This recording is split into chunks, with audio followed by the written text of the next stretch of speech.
di bulan-bulan ini ya, Agustus, September, Oktober, bahkan tadi berbincang dengan narasumber kami di hari ini, diperkirakan malah musim kemarau bisa lebih panjang lagi ya sampai di awal 2024. Tentu ini memang memerlukan kerjasama, effort yang lebih bersinergi dan juga bekerja sama dengan instansi-instansi terkait untuk bagaimana mengantisipasi musim kemarau yang pastinya akan berdampak terhadap sumber-sumber air baku untuk konsumsi masyarakat di Kota Makassar yang merupakan dampak dari kekeringan ataupun El Nino ya.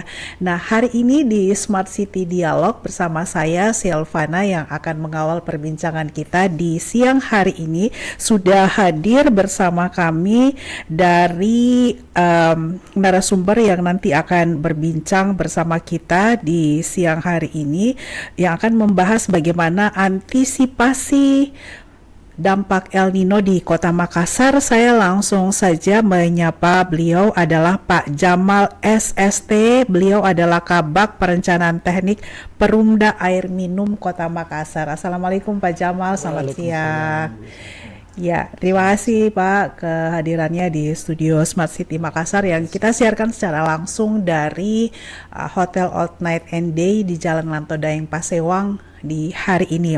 Selanjutnya narasumber kami berikutnya adalah Bapak Andi Muhammad Cakrawala Angkasa SSTP MSI. Beliau adalah Kepala Bidang Pemadam Kebakaran Kota Makassar ya. Begitu ya Pak Cakra, panggilnya Pak Cakra. Assalamualaikum Pak Cakra, selamat siang. Ya, ini dua instansi yang pasti akan sangat disibukkan di musim-musim ekstrim ini ya, dari PDAM dan Dinas Pemadam Kebakaran, dan tentunya harus punya rencana-rencana strategis untuk berkolaborasi bersama-sama memberikan pelayanan terbaik bagi masyarakat Kota Makassar. Perbincangan di siang hari ini pastinya akan sangat bermanfaat untuk kita mengetahui bagaimana mapping ataupun pemetaan daerah-daerah yang paling terkena dampak dari kekeringan ataupun musim kemarau di Kota Makassar, seperti apa antisipasi yang akan dilakukan, kemudian juga terakhir himbauan dari Wali Kota Makassar untuk melakukan distribusi air bersih langsung ke titik-titik di daerah Kota Makassar, di wilayah-wilayah di Kota Makassar yang saat ini sudah mulai mengalami kekeringan air. Saya mulainya dari dari Pak Jamal ya. Pak Jamal dari sumber air di Kota Makassar yang nanti akan menjelaskan saat ini kondisi terakhir ya, sumber air kita untuk suplai masyarakat di Kota Makassar seperti apa Pak Jamal? Atau mungkin Pak Jamal bisa memulai dulu secara umum ya, sekarang di PDAM Kota Makassar pengelolaan air minumnya seperti apa? Silakan Pak. Baik, terima kasih Bu Silva. Ya, kondisi pengolahan kita memang sekarang luar biasa turun drastis. Ya. Kita tahu bahwa sumber air baku PDAM Kota Makassar itu sumber utamanya sebetulnya ada dua. Ya. Satu dari Bili, Sungai Jenebera Kabupaten Goa. Kemudian yang satunya dari Sungai Maros, dari Bendung Leko Pancing. Nah, dari dua sumber ini sebetulnya yang mengalami permasalahan cukup besar sekarang dari Sungai Maros. Itu debitnya sekarang sudah turun sampai di bawah 50%. Wow. Kadang waktu-waktu tertentu tinggal 20-30% yang bisa mengalir. Nah, dari sumber Leko Pancing ini diolah dari dua instalasi, yaitu instalasi Paneka dengan kapasitas 1.300 liter per detik, kemudian instalasi Antan dengan kapasitas 135 liter per detik. Nah, dua instalasi ini yang sangat sering terganggu. Informasi terakhir yang kami dapat hari ini bahwa air yang bisa diproduksi tinggal 680 liter per detik. Artinya sudah setengah dari kapasitas yang biasanya kita distribusikan. Ini pun sebetulnya kita sudah memaksimalkan sumber-sumber air yang ada. Kalau dari Bendung Leko Pancing itu memang merupakan sumber utama, Kemudian alternatif kedua juga sebetulnya sudah dibangun pemerintah itu dari Malengkeri, jadi diambil langsung dari Sungai Jenebera untuk mensuplai ke pipa 2 Paneka. Namun karena keterbatasan pipa juga yang ada, pipa distribusi, makanya juga tidak bisa maksimal. Nah itu kejadian-kejadian yang dialami sekarang PDAM. Dan yang terakhir upaya selanjutnya dilakukan yaitu dengan mengambil air dari Sungai Telok. Ada intake portable kita di sana di Moncongloa, jadi kita sudah pasang di sana sejak bulan Juni yang lalu. Jadi itulah upaya-upaya PDAM sekarang untuk memaksimalkan sumber air baku yang ada untuk meningkatkan pelayanan. Oke, ya kondisi yang 50% itu Pak Jamal idealnya, kalau idealnya bisa mencukupi kebutuhan airnya nyaman buat masyarakat, itu hanya bisa untuk berapa banyak penduduk di Kota Makassar atau kebutuhan untuk bisa menutupi berapa kubik kebutuhan air di Kota Makassar? Iya, kalau idealnya itu sebetulnya 1 liter per detik itu bisa menjangkau 80 sampai 100 pelanggan. Oke. Jadi kalau 600 tinggal ya katakanlah 100 berarti tinggal 60 ribuan. Dari total pelanggan? Total pelanggan yang dilayani ini sebetulnya ada sekitar 80 ribu lebih. Wow. Tapi itu pun yang 60 ribu itu sudah tidak maksimal lagi. Terutama yang utara kota dengan ke timur kota. Utara timur ini apa saja lebih spesifik kecamatannya? Kalau di utara itu meliputi Ujung Tanah, Bontuala, kemudian Talo. Kalau yang ke timur itu Tamalandre dengan Biringkanaya. Itu yang paling parah dampaknya sekarang. Dan di 2 kecamatan titik itu ya, utara dan timur, ada berapa banyak pelanggan di situ, Pak? Ya itu tadi yang lebih kurang ada sekitar 60-an ribu. Khususnya di 2 titik ini ya, utara dan timur. Kalau di timur itu meliputi kecamatan Tamalandrea dengan Biringkanaya itu di sana ada sekitar 25.000 pelanggan kita. Sebetulnya ada sampai 30.000 tapi karena keterbatasan air, suplai air di sana banyak yang tutup sementara. Seperti itu kondisi sekarang. Yang tutup sementara maksudnya apa, Pak? Sumber airnya? Tidak, maksudnya non aktif berlangganan PDAM karena sudah tidak mampu kita mengaliri air, terutama apalagi kalau saat-saat seperti sekarang. Bukan karena tidak bayar air ya, Pak ya? Iya, karena memang orang sebetulnya masih sangat butuh, makanya upaya-upaya kita yang dilakukan PDAM sekarang sebetulnya kita mengupayakan ada pengolahan yang di timur kota sana untuk mensuplai, karena kita tahu 2 wilayah kita ini sebetulnya yang paling luas. Kita coba petakan itu Kecamatan Tamalandre dan Biringkanaya itu meliputi 45% luas wilayah Kota Makassar. Jadi sebetulnya di sana cukup banyak penduduk yang masih membutuhkan air. Ya, Pak Jamal, sebenarnya kalau upaya dari PDAM sendiri tadi yang seperti sudah Anda jelaskan mengusahakan dari sumber-sumber air lainnya. Tetapi ke masyarakatnya sendiri jika kekurangan sumber air, apakah ada semacam himbauan begitu? Masyarakat bisa mendapatkan air dari mana lagi ya? Bisa mengupayakan secara mandiri seperti apa ya kira-kira yang bisa diupayakan mereka? Iya, kalau untuk saat ini memang di antara 2 wilayah kita ini, utara dan timur, itu memang karena keterbatasan suplai juga memang kita, jadi memang masih banyak yang mengupayakan air-air tanah, sumur-sumur tanah. Tapi kalau yang betul-betul yang murni menggunakan air PDAM, satu-satunya bahkan cara ya kita harus suplai dengan mobil tangki. Untuk supaya bisa ada yang digunakan seperti itu. Tapi kalau menggunakan sumber air tanah juga sudah semakin minim ya? Ya, air tanah kita juga kan kita tahu bahwa kondisi sudah mulai tercemar. Itu juga menjadi salah kendala sebetulnya. Jadi untuk sementara dari PDAM antisipasinya ini bisa bertahan berapa lama itu, Pak, untuk melakukan distribusi langsung air kepada masyarakat? Iya, upaya-upaya yang dilakukan PDAM Kota Makassar sekarang dengan memaksimalkan pelayanan mobil tangki tadi. Kemarin bahkan kita sudah rapat dengan tetangga kami ini dari Damkar untuk minta bantuan armada untuk memaksimalkan, karena kita juga kalau dalam waktu normal itu biasanya kita armada PDM sendiri itu cuma beroperasi sampai jam kantor. Informasi terakhir tadi malam ini sudah sampai jam 2 karena iya. banyaknya permintaan untuk kami suplai. Iya, supply-nya di titik-titik di standby kan di titik-titik di kecamatan begitu ya Pak Jamal. Siap. Jadi Oke. sebetulnya kami ada keterwakilan wilayah pelayanan namanya. Jadi di sana nanti masyarakat bisa meminta apa namanya jadwal penggiliran di sana. Oh, Jadi oke.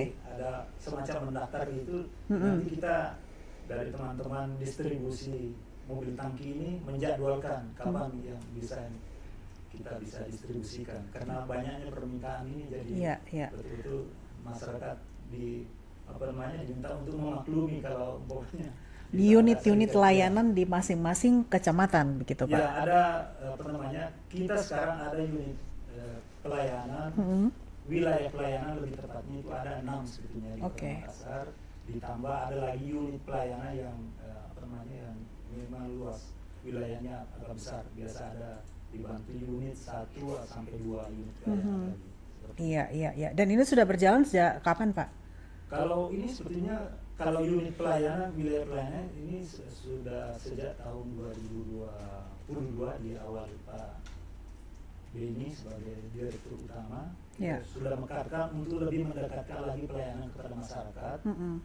Kemudian kalau yang terkait dengan pelayanan ini memang ini yang apa untuk distribusi air tangki ini yang boleh bilang 2 bulan terakhir ini yang Oke. betul-betul Lebih setiap hari tambah ya. banyak. Ya, dimaksimalkan ya, diintensifkan ya. Oke, itu penjelasan awal dari PDAM Kota Makassar, Smart People. Anda mendengarkan sendiri ya dari Pak Jamal bahwa sekarang sumber air utama dari Bili-Bili dan Leko Pancing ya. Mungkin kalau Anda sedang berwisata keluar Kota Makassar melewati bendungan Bili-Bili dan Leko Pancing itu bisa menyaksikan sendiri sebenarnya debit air di sana berapa banyak seperti yang sudah dijelaskan oleh Pak Jamal dari PDAM ataupun dari Perumda Air Minum Kota Makassar sudah sangat mengeluarkan semua effortnya untuk bisa tetap melayani kebutuhan air bersih sebab ini merupakan kebutuhan primer ya. Kalau nggak ada air gimana? Ya, baik. Tadi Pak Jamal sudah menyinggung nih tetangga ya, memang sudah tepat karena lingkungannya memang berdekatan ya. Perumda Air Minum, kita kalau ke kompleks Perumda Air Minum Kota Makassar di sampingnya ada Dinas Damkar ya, pemadam kebakaran gitu. Ini dua tadi dari awal saya sampaikan yang sangat bekerja keras ya, dituntut untuk mengeluarkan semua effortnya dalam mengantisipasi dampak El Nino. Ini sebenarnya siklus yang sering terjadi ya Pak. Tadi Pak Jamal menyampaikan siklus 4 tahunan. Jadi semestinya dari dinas-dinas terkait itu sudah punya mapping memang ya untuk jika kalau terjadi lagi hal-hal seperti ini. Tapi secara teknis ya kadang-kadang rencana tinggal rencana ya, di lapangan itu kenyataannya bisa membutuhkan effort yang lebih luas lagi. Saya ke Bapak Cakrawala ya, Andi Cakrawala Angkasa dari Dinas Pemadam Kebakaran. Pak Cakra, setelah dari Perumda ya, PDAM ya, PDAM Kota Makassar sendiri, ini kebutuhan air kan semakin sedikit. Tapi di satu sisi juga Damkar sebenarnya juga butuh air ya untuk hal-hal yang kita tidak inginkan ya sebenarnya. Nah, saat ini kolaborasi sinergi Damkar dengan PDAM di musim-musim ekstrim ini seperti apa Pak Cakra? Oke, terima kasih sebelumnya. Ya. Kalau untuk dari Dinas Pemadam Kebakaran dan Penyelamatan, tadi Pak Jamal sudah Ya. menjelaskan juga terkait mengantisipasi kondisi terkini akibat cuaca ekstrim. Ini kan bukan kali pertama, Betul. tapi ini ada siklus berulang. Tapi untuk kali ini memang sedikit lebih menonjol. Kenapa demikian? Berangkat ke sini saja, saya tadi sempat lihat penunjuk digital suhu Iya, itu sudah berapa derajat? 30? 38. Wow, 38 derajat Celcius hari ini. Iya, baru tadi di sini. Iya, iya. Nah, sebelumnya juga sebelum tiba di sini kami baru menerima laporan kejadian ada sedikit kondisi terbakar di wilayah Tanjung.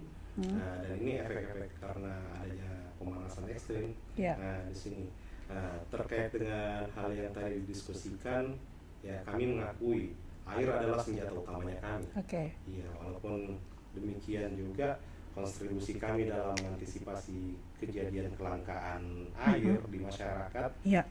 Untuk saat ini kami berkolaborasi dengan beberapa bidang teknis. Saat ini pendistribusian kami akan mengikuti arahan dari rekapan rekan-rekan di PDAM untuk melaksanakan pemetaan, tapi dengan catatan dengan diskusi kami sebelumnya, armada kami sebenarnya bukan untuk layak konsumsi, tapi layak penggunaan harian saja. Iya, kenapa demikian? Karena armada yang kami gunakan adalah armada pemadam yang notabene di dalamnya itu ada partisi yang akan mencampurkan air dengan foam yang kami gunakan pada saat pemadaman. Jadi kami sudah menyampaikan juga ke warga juga kelayakan konsumsi air yang dari armadanya kami sebaiknya jangan, tapi hanya digunakan untuk cuci mandi. Mandi masih boleh ya? Boleh, iya. Tapi kalau untuk dikonsumsi dijadikan air minum, saya rasa nanti lebih tepatnya ke rekan-rekan PDAM. Iya, karena biar juga bagaimana kita harus kedepankan juga unsur keselamatannya masyarakat dari partisi airnya kami. Berikutnya juga dengan adanya kondisi ekstrim sekarang ini, kami akui dalam setiap hari kami menerima laporan di atas 3 kali kejadian kebakaran. Setiap hari? Hampir tiap hari. Hampir tiap hari. Itu kebakarannya itu mungkin boleh dikatakan kebakaran lahan kering, ataupun pemukiman. Iya. Kejadian ini ada yang disengaja dan ada yang tidak disengaja. Kok ada yang disengaja ya? Iya. Dengan artinya begini, Bu. Unsur kesengajaan ini masyarakat mungkin hanya mau menghilangkan sampah dengan cara membakar, tapi setelah membakar dia tidak mengawasi, akhirnya ditinggal lagi, dan hasil pembakaran ini meluas mengakibatkan kebakaran lahan.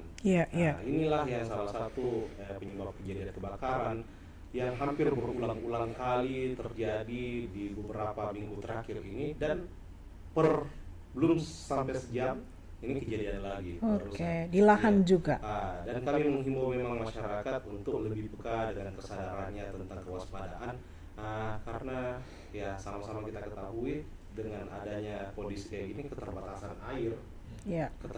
air sangat-sangat kita waspadai juga. Jangan sampai armada juga hanya bekerja untuk pemadaman, sedangkan untuk konsumsi kita kan keterbatasan. Ya mungkin untuk kesempatan ini tidak ada salahnya kita himbau warga untuk lebih memfungsionalkan penggunaan airnya, jangan terlalu mubazir lah.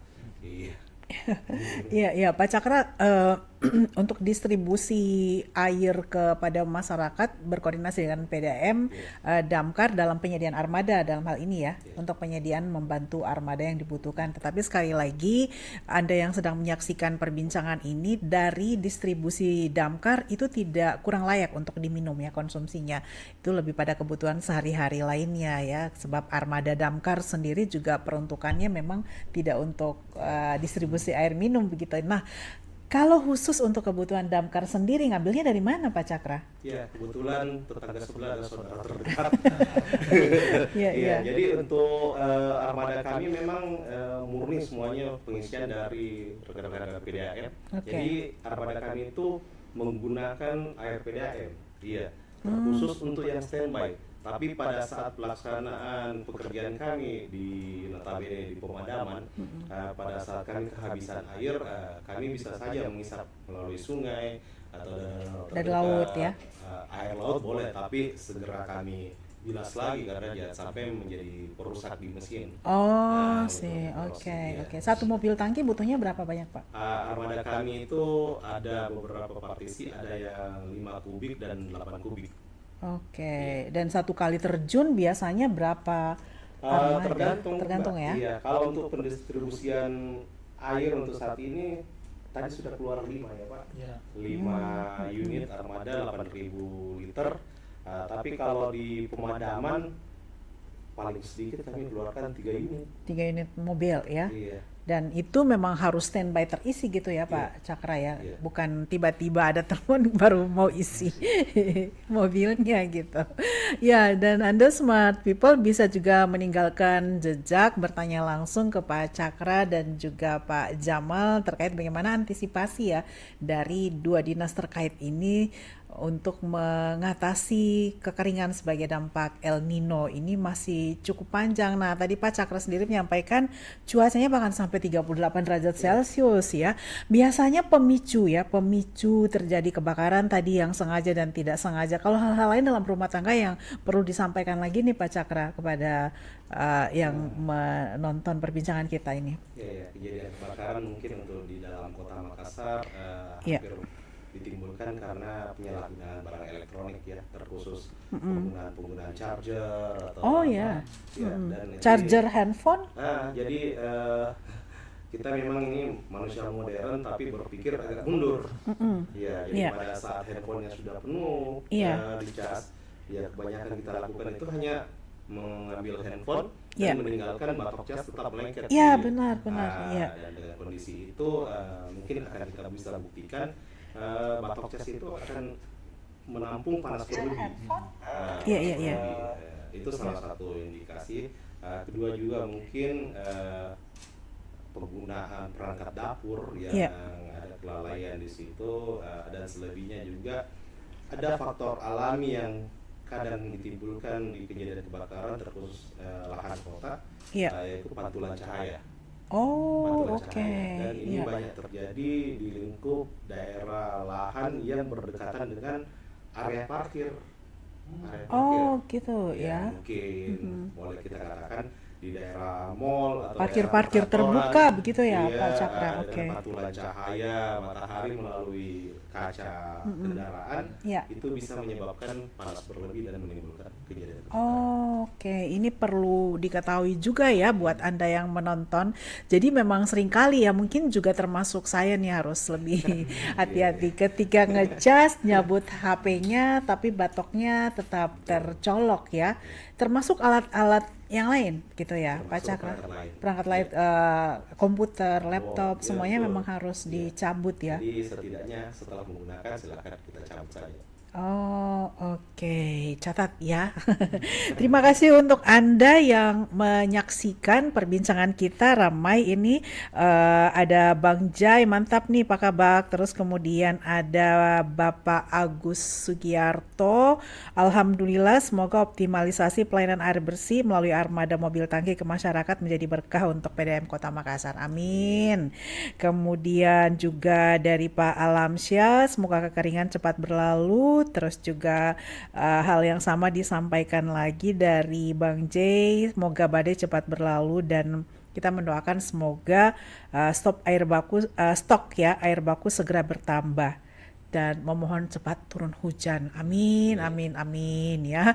Dan Anda jaga kesehatan ya, karena kalau di musim panas kering begitu ya, beraktivitas di luar ruangan juga harus memperhatikan konsumsi air minum gitu ya, dan mempergunakan air minumnya secara bijak begitu di rumah, mengingat suplainya itu semakin terbatas. Bahkan ini harus menyiapkan stok airnya Pak Jamal. Ini kan harus disiapkan Pak Jamal, kira-kira masih sampai kapan gitu air masih ada kok dong.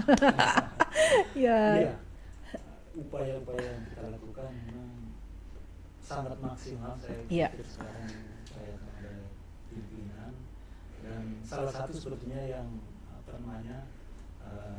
upaya yang dilakukan oleh Diresma seperti kemarin sore mengajak teman-teman wartawan untuk menyaksikan langsung kondisi saluran kita, artinya paling tidak ini untuk menyebarkan informasi ke masyarakat bahwa kondisi bendungan memang ini sudah sangat tidak normal.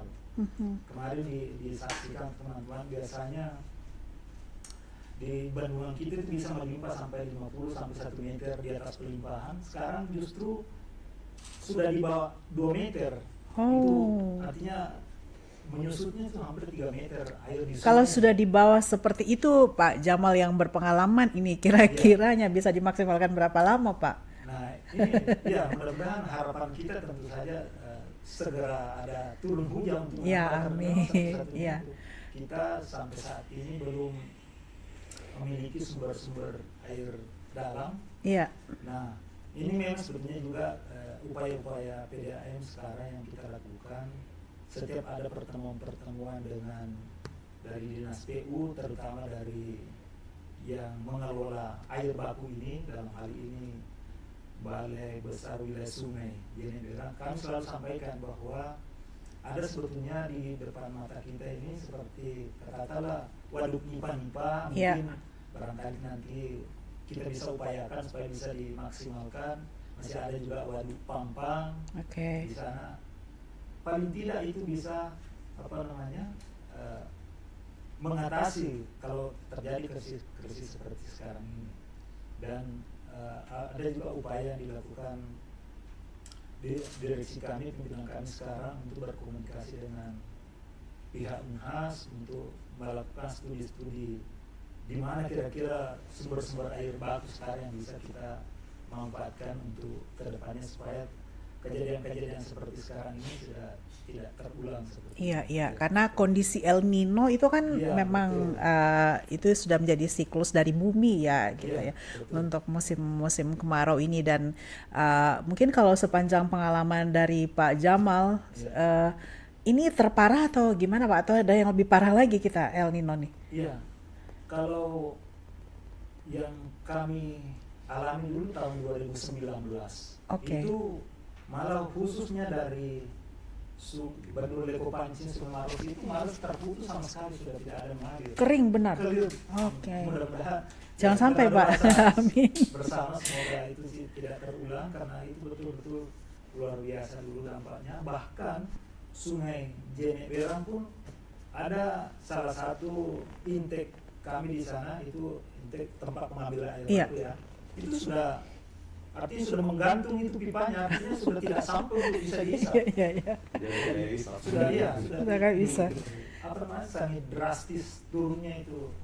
Kalau upaya untuk mengeruk lagi sudah itu tidak bisa lagi ya Pak? Iya, kalau sebetulnya di sana kemarin kami tinjau sebetulnya itu sungainya sebetulnya masih mampu menampung air, cuma memang airnya dari hulu yang tidak. Iya. Diperparah lagi kan sepanjang 28 km saluran kita itu kan saluran terbuka. Nah, ini masyarakat juga kadang ya ada yang mengambil kan tidak bisa juga kita awasi 24 jam. Sepanjang itu kadang diisi pompa untuk digunakan di rumahnya, bahkan di sepanjang saluran itu kan biasa juga ada masyarakat ya mungkin yang memanfaatkan untuk pertaniannya. Ini sepertinya yang juga kita kewalahan untuk mengantisipasi, karena saluran kita ini juga memang sebagian besarnya dari saluran tanah.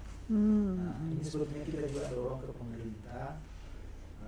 Kita sudah mengajukan permintaan supaya saluran kita ini bagaimana caranya supaya bisa menjadi tertutup, supaya tidak bisa disalahgunakan. Jadi memang untuk peruntukan air minum berarti nanti harapannya maksimal untuk air minum. Iya, benar-benar untuk air minum. Wah, iya. Ini memang perlu kesadaran semua pihak begitu ya Pak, karena dia terbuka bisa langsung di-cut ya buat jalan baru begitu airnya. Lagi penguapan kalau panas begini. Iya. Oke, tapi ya kita memberi apresiasi ya kepada Perumda Air Minum Kota Makassar dan juga tentunya dari Damkar dengan kolaborasi dan terus meningkatkan sinergitas untuk bagaimana mengupayakan agar kebutuhan suplai air minum di Kota Makassar ini bisa tetap terlayani. Dan Anda juga jangan lupa ya membayar iuran airnya tepat waktu gitu ya, karena itu juga menjadi salah satu ujung tombak ya untuk bagaimana terus meningkatkan pelayanan dari teman-teman di Perumda Air Minum Kota Makassar. Dan tentunya juga dari Damkar tadi himbauan-himbauan yang sudah disampaikan oleh Pak Cakra luar biasa, hal-hal sepele yang mungkin luput ya dari perhatian kita semuanya, tapi itu justru mengakibatkan hal yang lebih fatal lagi. Nah Pak Cakra bisa jelaskan lagi nih, sepanjang tahun 2023 ini kan sebenarnya Damkar kalau menurut Pak Dani, Pak Wali, dinas yang diupayakan jangan terlalu banyak kerjanya gitu ya di lapangan gitu ya, karena bahaya kalau terlalu banyak nih aktivitasnya di lapangan gitu. Pak Cakra, sudah berapa banyak kejadian di Kota Makassar sampai detik ini? Iya, Untuk dari dinas kami, saya jelaskan sedikit Mbak. Iya. Dinas kami itu bukan cuma pemadaman, tapi ada penyelamatan. Oke. Nah, kalau per tanggal 1 Januari sampai hari ini untuk pemadaman itu sudah mencapai 217 kali pemadaman. Wow. 217 kali. Memang ada peningkatan sedikit Dibanding tahun lalu. Dibanding tahun lalu, mungkin bisa kita simpulkan karena tingkat aktivitas cuaca yang agak cukup ekstrim di sini. Tapi kalau berbicara tentang penyelamatan, penyelamatan ini yang tidak ada liburnya. Tiap hari pasti ada. Penyelamatan itu di luar pemadaman. Ini ya di luar pemadaman. Oke. Entah itu satwa atau macam-macam lah. Iya. Iya ya, karena kebutuhan air kan bukan hanya untuk manusia ya, yang juga nanti akan mengalami dampaknya adalah satwa, tumbuhan gitu ya. Di Kota Makassar ini juga perlu ada distribusi air untuk taman-taman kota begitu ya, Pak Jamal. Ini juga kan pasti didistribusikan, masih tetap bisa disuplai, Pak. Kalau untuk taman. Kalau taman sebetulnya ada beberapa unit biasa mengambil air yang artinya yang kita boleh katakanlah hasil sisa olahan kita. Oh, oke. Untuk bisa dimanfaatkan. Kalau tanaman bisa dari laut ya, Pak, ngambil pam. Kalau bisa ya? Iya, sepertinya di. Oh, oke. Ya, Sungai ya, Pak ya berarti ngambil. Air tawar ya. Oke, kira bisa siram pakai air asin. Iya, iya. Iya, siap. Ya, banyak yang mendoakan nih semoga kemarau cepat berlalu ya. Nah, upaya lain yang sementara ini dikoordinasikan antara Damkar, Perumda Air Minum dan juga mungkin dengan pemerintah ya, dengan wali kota, itu dari himbauan-himbauannya seperti apa yang di breakdown-nya ke bawah mungkin dari Pak Jamal lagi nih. Iya, selain memang dengan dari teman Damkar ini sudah jalan armadanya. Kemudian ada juga informasi ternyata ada juga armada di PMI ya Pak ya. PMI sementara kita komunikasikan karena semakin hari nampaknya ini daftar tunggu untuk disuplai ini bertambah banyak. Oke. Per hari berapa Pak biasanya kita distribusi? Sekarang armada kita yang beroperasi ada 9 unit, itu bisa 3 sampai 4 kali rate satu hari.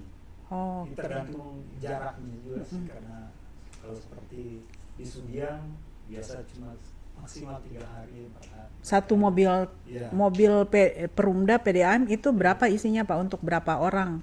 Iya, kalau armada yang kami operasikan sekarang ada yang 8 kubik, ada sampai 10 kubik. Satu kecamatan? Iya, kalau satu kubiknya, satu armadanya itu 8 kubik, ya kalau katakanlah bisa sampai 300 sampai, karena kan biasanya satu kubik itu bisa sampai 50. Iya, dibatasi ya Pak, dibatasi masyarakat itu ketika ngambil itu dibatasi ya. Kita selalu memang tagline PDAM itu ya pakai secukupnya, bagi selebihnya. Harapan seperti itu dipengertikan. Iya, oke. Pakai secukupnya, bagi selebihnya ya. Oke, jangan dibalik ya. Oke, baik. Tapi sejauh ini itu upaya-upaya itu masih sementara bisa meredam ya, atau bisa memenuhi ya, bisa memenuhi kebutuhan, bisa mengurangi ya. Oke, ya semoga ini cuacanya sudah mulai ada tanda-tanda hujan nanti setelah bulan, tapi prediksinya memang masih akan berjalan ya 1-2 bulan ke depan ya Pak ya. Semoga bisa cepat berakhir, paling enggak kita akan ada hujan sesekali lah ya, nggak harus hujan selalu tapi hujan sesekali gitu untuk bisa mengisi kembali bak-bak air. Nah, ada juga kan nih dari Pak Cakra ataupun Pak Jamal himbauan untuk bisa membuat hujan buatan ya, itu bagaimana mengimplementasikannya, seperti apa Pak? Iya, informasi memang yang kami peroleh bahwa khususnya barangkali di daerah Jakarta ini ada informasi bahwa sudah mulai dicoba dilakukan, cuma itu tadi dampaknya karena kan adanya polusi dengan membuat hujan buatan ini ya yang harus diantisipasi itu juga sebetulnya dampak turunnya hujan asam itu. Oh, itu oke. Dampak juga dengan kesehatan. Ya. Jadi itu salah satu sebetulnya juga permasalahan baru yang bisa timbul saya kira tidak diantisipasi dengan baik. Ya, ya, apalagi Makassar juga termasuk salah satu kota besar ya, meskipun polusinya mungkin belum sebesar di ibu kota, tetapi pastinya tetap ada harus ada antisipasi ya terhadap hujan buatan tersebut ya, karena itu juga berbahaya buat kesehatan ya. Semoga kita masih tetap bisa mengkonsumsi air yang bersih dari Perumda Air Minum. Terima kasih sekali lagi buat semua doa dan supportnya nih yang sedang menonton. Semoga sinergitas antara Perumda Air Minum Kota Makassar dan Dinas Damkar Makassar itu dalam melayani menjadi berkah buat kita semua ya, terkhusus masyarakat Kota Makassar. Kita doakan juga bapak-bapaknya ini sehat selalu ya, karena harus berjibaku dengan kondisi di lapangan yang sangat ekstrim ya, Pak Cakra nih ya khususnya ya. Nih oke, Pak Cakra, di Damkar sendiri selain support mobil tangki yang tentunya, tapi di satu sisi memang sekali lagi ya, smart people ini bukan untuk konsumsi air minum ya, yang kalau lewat mobil damkar terus kita bawa jergen minta airnya mau dimasak ya, tapi kalau dipakai mandi bersama boleh ya Pak Cakra ya, mungkin bisa buat mandi bersama warga setelah datang mobil damkarnya, nah Pak Cakra ya. Jadi untuk seminggu terakhir ini sebelum kami berkoordinasi langsung kemarin, kami aktivitas di damkar ini sudah mulai mensubsidi pengisian tandem air khusus di rumah ibadah. Oh ya siap. Yang masih layak ya buat wudhu, buat iya, ini ya, bisa masih Tadi layak. kan sudah sampaikan kecuali untuk mengkonsumsi kami tidak menganjurkan, tapi Jangan nekat ya, jangan bila nekat. terdesak, ya Oh, masih bisa. boleh buat ya. Iya. Seakan-akan tidak tahu aja Pak Cakra. Ya, jadi kalau untuk rumah ibadah terkhusus di masjid sudah ada beberapa titik masjid yang kami supporting untuk penggunaan tandem airnya. Iya. Terkhusus tadi disampaikan Pak Jamal untuk wilayah timur kota itu yang paling banyak permintaannya. Iya, di kami pun sebenarnya sudah banyak permintaan dari pemukiman. Hanya kembali kami sampaikan bahwa insya Allah setelah berkoordinasi kita akan turun menentukan titik-titiknya. Hanya kondisi terkait pada saat armadanya kami yang dimintai, ya ada situasional tertentu yang tidak bisa kita pungkiri. Karena memang peruntukan armada bukan untuk penyaluran air bersih, Pak. Walaupun notabene armada kami memang diisi melalui air PDAM. Iya, tapi di dalam tanknya kami itu ada partikel ya, partikel partisi ya yang dipakai untuk pemadaman. Terkait ini ada foam. Oke. Foam di dalamnya. Jadi sangat riskan juga untuk kesehatan. Iya.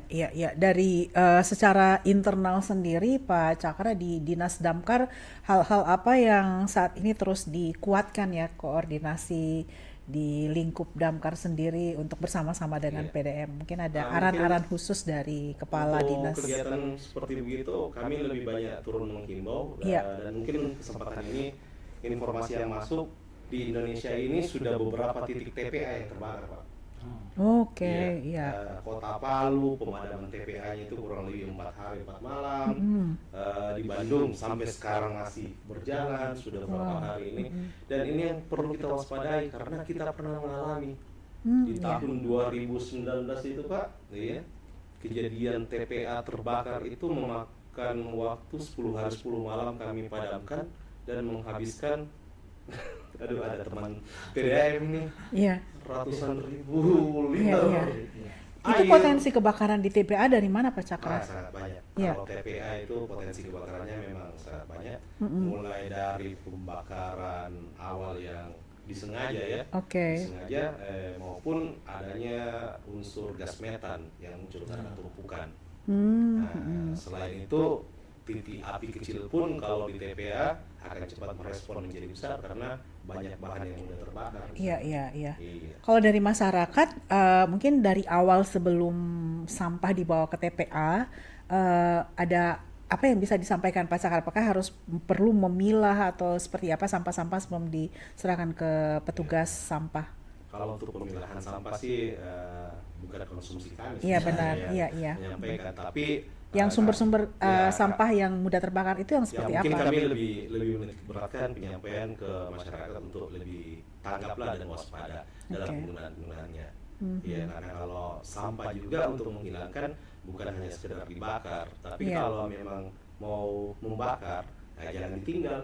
Oke. Jangan ditinggal, jangan sampai beresiko yang lebih besar lagi. Iya, iya. Iya. Harapannya kami dalam bekerja sih selain untuk mendistribusikan air bersih di situ, tadi Mbak sudah menyinggung kami ini instansi yang diharapkan tidak bekerja. Iya. Sebenarnya kalau kami mau guyon sedikit, masyarakat janganlah sampai bertemu kami dalam bekerja. Iya. Tapi kalau kami turun bersosialisasi untuk memanfaatkan, silahkan. Iya. Iya. Ya, tapi itu terus dilakukan juga ya. Alhamdulillah untuk giat sosialisasi untuk menyampaikan kesadaran masyarakat, Iya. kita tidak pernah putus, Pak. Iya. Selain bertemu langsung, kita juga aktif dalam sosial media. Iya.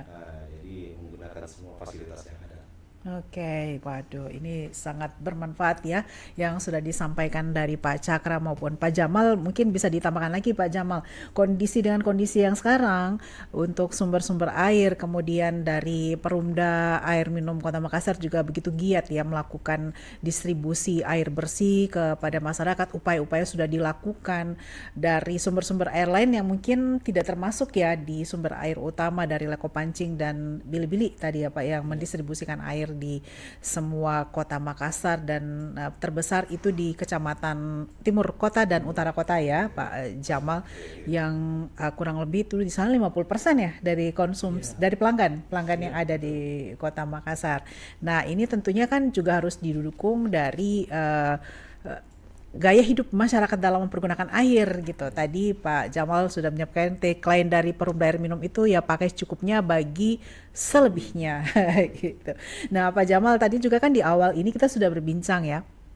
Ini adalah siklus yang setiap kali terjadi ya di dunia ya, tidak hanya di Kota Makassar nih, kekeringan ini seluruh dunia, dan bahaya ataupun dampak-dampak dari El Nino ini sudah dirasakan juga tidak hanya di Kota Makassar, Sulawesi Selatan, tapi juga di belahan dunia atau di Indonesia, di wilayah Indonesia lainnya. Nah, Pak Jamal, dari PDM sendiri ketika memasuki itu ada memangkah informasi dari BMKG bahwa sebelum masuk El Nino ya, ini dari mungkin awal tahun, dari kapan sudah disampaikan ke PDAM?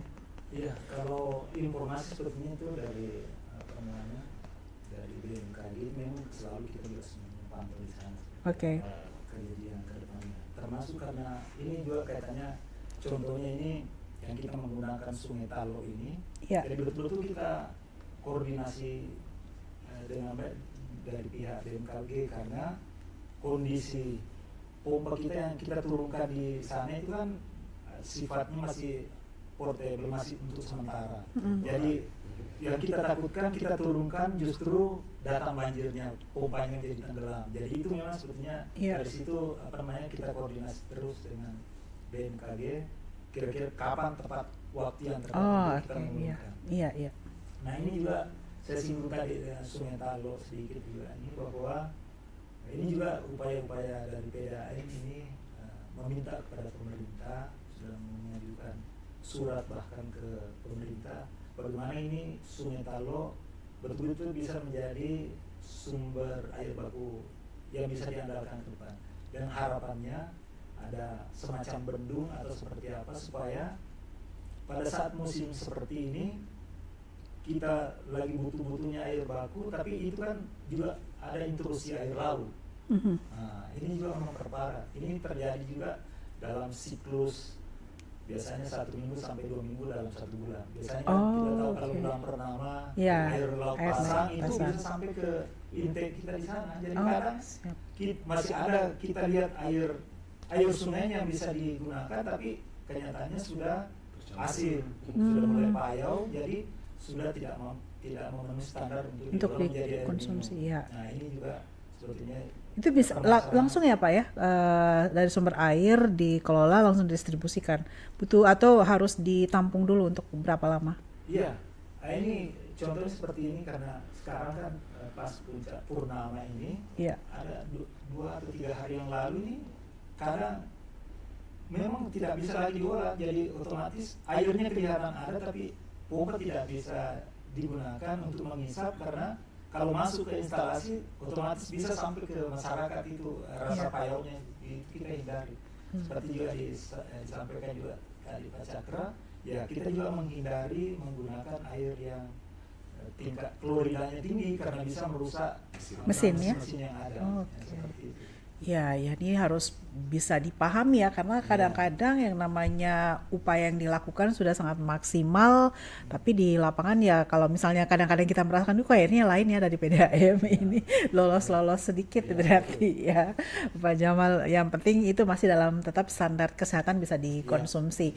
Nah Pak Jamal, secara internal rencana ini kan rencana jangka pendek ya. Secara jangka panjang karena kebutuhan air ini adalah kebutuhan seumur hidup kita selama kita masih hidup butuh air pastinya. Dari Perumda sendiri ada rencana-rencana lain yang mungkin bisa dijelaskan sedikit lah Pak Jamal gitu. Ya, memang betul seperti yang saya sampaikan tadi, salah satu upaya kita meminta kepada pihak BWWS dalam hal ini Kementerian PU yang mengurusi air baku untuk bagaimana caranya supaya kita bisa memaksimalkan Sungai Talok, karena satu-satunya sungai yang Kota Makassar miliki kan cuma Sungai Talok. Kemudian ada juga bahkan semacam petunjuk dari Pak Wali bagaimana PDAM ini bisa berkolaborasi dengan pihak Unhas untuk mencari titik-titik sumber air tanah yang bisa kita maksimalkan kalau terjadi hal-hal seperti ini. Itu upaya-upaya ke depan, dan harapannya juga dengan adanya rencana pemerintah membangun lagi bendungan seperti bendungan Kelar, harapannya untuk persiapan kebutuhan air minum ini betul-betul bisa dimaksimalkan untuk mengantisipasi kalau salah satu sumber kita bermasalah seperti saat ini. Jadi itu sebetulnya harapan kita untuk jangka panjang ini. Oke, baik. Terima kasih Pak Jamal. Pak Cakra, masih ada yang ingin ditambahkan mungkin sosialisasi lagi kepada masyarakat mengingat bumi semakin panas ya, cuaca ekstrim masih akan mungkin kita berharap tidak terlalu lama sih, tapi kalau dari prediksi yang dikeluarkan ya masih bisa sampai akhir tahun ya. Ya semoga kita tidak berharap seperti itu. Kira-kira jadi mungkin untuk warga masyarakat insya Allah kita lagi mengoptimalkan untuk penyaluran air bersih terkhusus untuk daerah terdampak. Mungkin kesempatan ini saya ingin sampaikan juga, apabila memang memungkinkan, armada kami juga ini memiliki pompa portable yang bisa untuk pengisapan. Jadi memungkinkan sekali untuk warga yang mungkin di lingkungan tersebut memiliki sumur yang debit airnya layak untuk dikonsumsi. Insya Allah silakan menghubungi kami, kami akan melihat lokasinya. Kalau memungkinkan kami akan mendistribusikan armada kami untuk membantu pengisapan supaya lebih mempercepat penyalurannya ke masyarakat. Iya, tapi sekali lagi kalau dari damkar jangan minum ya. Kami akan membantu untuk mengisap. Tapi kalau untuk sudah sampai di tangkinya kami, ya sebaiknya jangan. Oh, jadi dihisap terus kemudian tetap melalui tangkinya Perumda ya? Tidak. Jadi di armada kami itu kan dilengkapi pompa. Jadi langsung pengisapan, keluarnya langsung untuk dibagi untuk penyaluran ke masyarakat. Jadi tidak tertampung lagi di dalam tangkinya kan. Siap, ya. Totalnya tadi berapa ya Pak Jamal? 80.000 pelanggan? Ya, ada 80.000. 80.000 pelanggan di Kota Makassar yang menunggu distribusi air bersih dari PDAM ya. Kita berharap ini tidak semakin ekstrim dan kita tetap nyaman ya menggunakan air bersih dengan secara bijak tadi, pakai secukupnya bagi selebihnya. Terima kasih ya Pak Jamal, beliau adalah Kepala Bidang Teknik ya, Perencanaan Teknik dari Perumda Air Minum Kota Makassar, dan juga terima kasih banyak untuk Pak Andi Muhammad Cakrawala Angkasa, Kepala Bagian Operasi Damkar ya. Kita berharap semoga bapak-bapak ini juga diberikan kesehatan dalam menjalankan tugas. Dan sekali lagi mari kita berdoa cuaca ekstrim ini akan segera berlalu, meskipun dari prediksinya BMKG ini masih akan memakan waktu ya yang lumayanlah 2-3 bulan ke depan. Kita berharap benar-benar memang memohon untuk diberikan hujan mungkin di waktu-waktu yang akan datang. pemerintah juga mulai akan menggelar sholat minta hujan lah atau apalah dari berbagai komunitas, dari berbagai kita yang percaya bahwa hujan juga diturunkan dari langit ya. Terima kasih sekali lagi Pak Cakra, sehat selalu. Pak Jamal, terima kasih, sehat selalu. Salam buat teman-teman di Damkar, juga di Perumda Air Minum Kota Makassar. Saya Silvana, Smart City People, mengakhiri kebersamaan kita di perbincangan di hari ini, Smart City Dialog, Kamis 31 Agustus 2023. Tetap jaga kesehatan ya, sekali lagi jaga kesehatan, menjaga lingkungan kita, memperhatikan lingkungan di sekitar, dan kemudian juga mempergunakan air secukupnya. Sampai berjumpa di edisi lainnya di Smart City Dialog. Saya Silvana, selamat siang, wassalamualaikum warahmatullahi wabarakatuh. Waalaikumsalam.